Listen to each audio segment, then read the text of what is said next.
Welcome. नमस्कार। आज carbohydrate के बारे में थोड़ा पढ़ेंगे, इसके बारे में जानकारी हासिल करेंगे। क्या आपने सोचा है कि आपके शरीर के लिए शरीर में ऊर्जा कहाँ से आती है? तो हमारे शरीर में ऊर्जा का मुख्य स्रोत क्या है? कार्बोहाइड्रेट। जब बीमार पड़ते हैं हमारे शरीर में जो कार्बोहाइड्रेट्स है ग्लाइकोजन के रूप में, वो जो है ग्लाइकोलाइसिस के द्वारा ग्लूकोज हमको प्राप्त करता है, जिससे हमको ऊर्जा मिलती है। तो कार्बोहाइड्रेट में जानने से पहले हम थोड़ी सी जो है हाइड्रोकार्बन के बारे में जान लेते हैं। हाइड्रोकार्बन क्या है? कार्बन और हाइड्रोजन के यौगिक। The compounds of carbon and hydrogen is known as hydrocarbon. ठीक उसी प्रकार से कार्बन, हाइड्रोजन एवं ऑक्सीजन के यौगिकों को कार्बोहाइड्रेट्स कहा जाता है। कार्बोहाइड्रेट्स का कार्बन, हाइड्रोजन और ऑक्सीजन के पॉलीहाइड्रोक्सी एल्डिहाइड या कीटोन हैं। इसका सामान्य सूत्र CxH2O YaX और Y पूर्णांक नंबर होते हैं। कार्बोहाइड्रेट्स को हाइड्रेट्स ऑफ कार्बन भी कहा जाता है। जैसे जल का अणु है H2O, इसमें हाइड्रोजन और ऑक्सीजन का रेशियो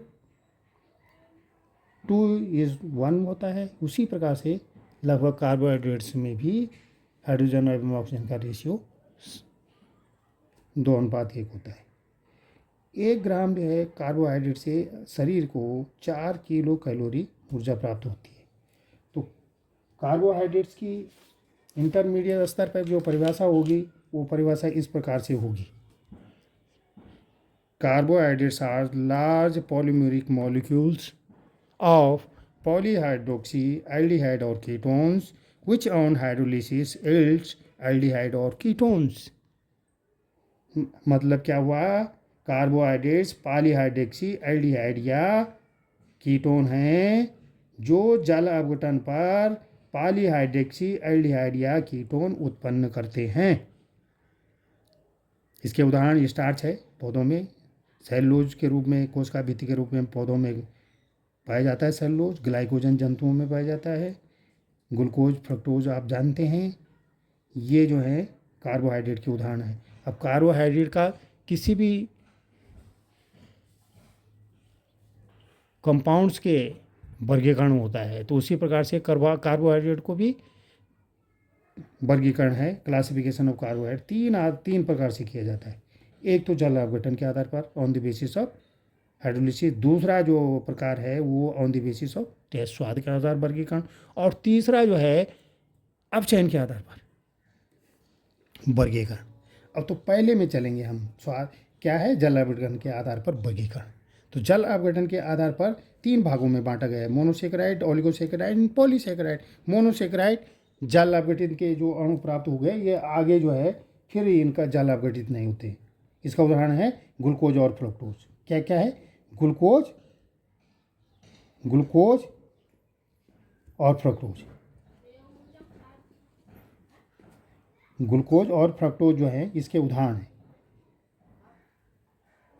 जनरल फॉर्मूला जो है इसका 6,6H12O6। उसी प्रकार से ओलिगोसेकेराइड जल अपघटन पर 2 से 10 तक के मोनोसेकेराइड के मॉलिक्यूल देते हैं। ये ग्लूकोज या फ्रक्टोज के मॉलिक्यूल देते हैं। तो ओलिगोसेकेराइड पढ़ने से पहले हम थोड़ा इसके बारे में और जान लेते हैं। जैसे इसमें जो है ओलिगोसेकेराइड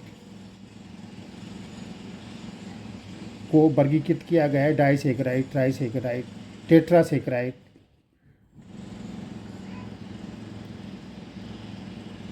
इसमें थोड़ा जानने में आपको सुविधा रहेगी। डाइसेकेराइड माने 2 अणु होंगे मोनोसेकेराइड के। जैसे सुक्रोज में एक अणु जो है ग्लूकोज का है और दूसरा फ्रक्टोज का है। ये हाइड्रोलिसिस पे क्या करते हैं?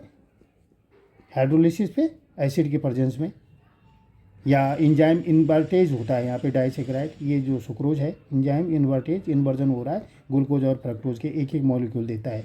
तो डाइसेकेराइड में 2 अणु मोनोसेकेराइड के होते हैं। ट्राइसेकेराइड में 3 अणु होते हैं मोनोसेकेराइड के। तो इसका जैसे ट्राइसेकेराइड का उदाहरण हम आपको देंगे रैफिनोज।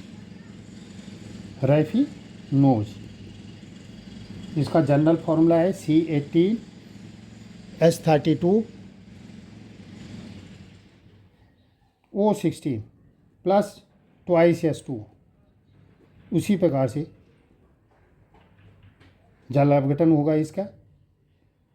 तो ये क्या करेगा, C6H12O6 एक मॉलिक्यूल जो है ग्लूकोज का देगा, ग्लूकोज,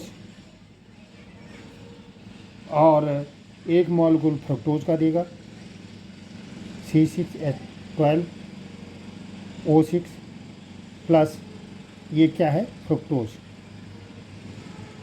और एक मॉलिक्यूल C6H12O6 ये गैलेक्टोज है।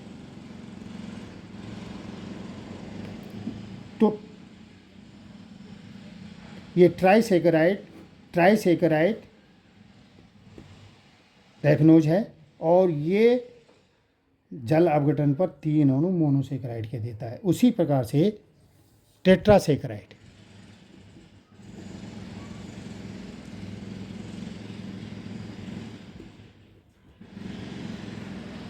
टेट्रासेकेराइड वो कार्बोहाइड्रेट जो जल अपघटन पर समान अथवा भिन्न भिन्न प्रकार के मोनोसेकेराइड के 4 इकाइयाँ मोनोसेकेराइड की देते हैं, टेट्रासेकेराइड कहलाते हैं। एक अणु 4 मोनोसेकेराइड के अणु जल अपघटन पर देते हैं। तो इसका उदाहरण भी आपको बताते हैं। C24H42 वो 21 इसका जल अपघटन भरेंगे। ये है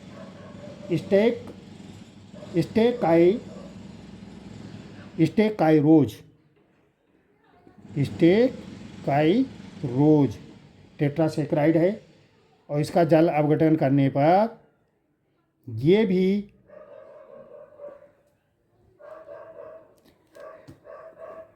सेम इसी प्रकार से दो मॉलिक्यूल गैलेक्टोज के देता है, एक मॉलिक्यूल जो है फ्रुक्टोज का देता है, और एक जो है ग्लूकोज का देता है। ये टेट्रासेकेराइड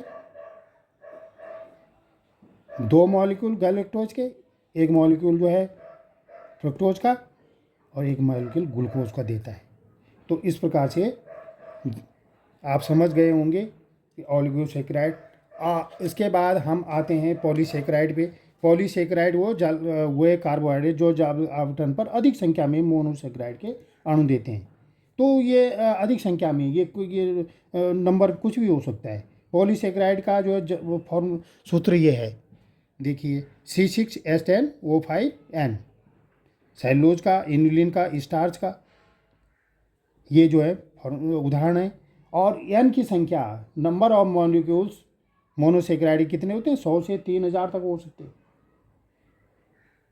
अब अगली प्रकार का वर्गीकरण है on the basis of taste के आधार पर 2 प्रकार के वर्गीकरण, एक शर्करा एक अशर्करा। शर्करा माने जो जल में विलीय हैं, क्रिस्टलीय हैं और मीठे होते हैं।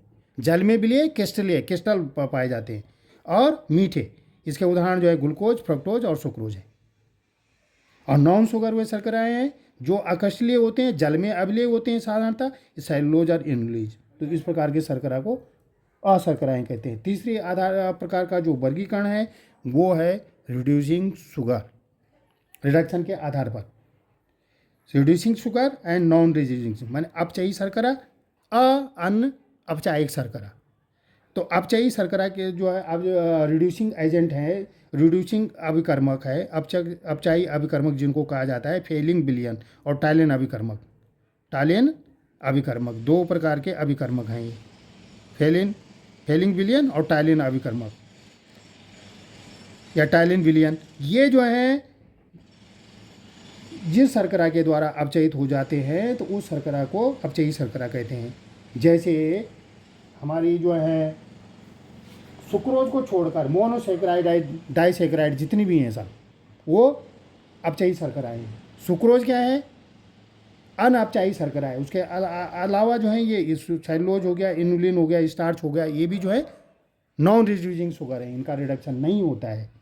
तो इस प्रकार से ये ग्लूकोज के बारे में थोड़ा जनरल नॉलेज आपको हो गया है। तो ग्लूकोज के कार्य क्या है, सबसे बड़ा कार्य है शरीर को ऊर्जा प्रदान करता है। ऊर्जा प्रदान करने के लिए ग्लूकोज महत्वपूर्ण है। और अगर वीडियो अच्छा लगा होगा तो शेयर करें। यदि कोई समस्या हो कभी तो बता दें। इस प्रकार का हम अन्य प्रकार का वीडियो जो है इसी प्रकार से जर्नल बना के आप लोगों को भेज सकते हैं।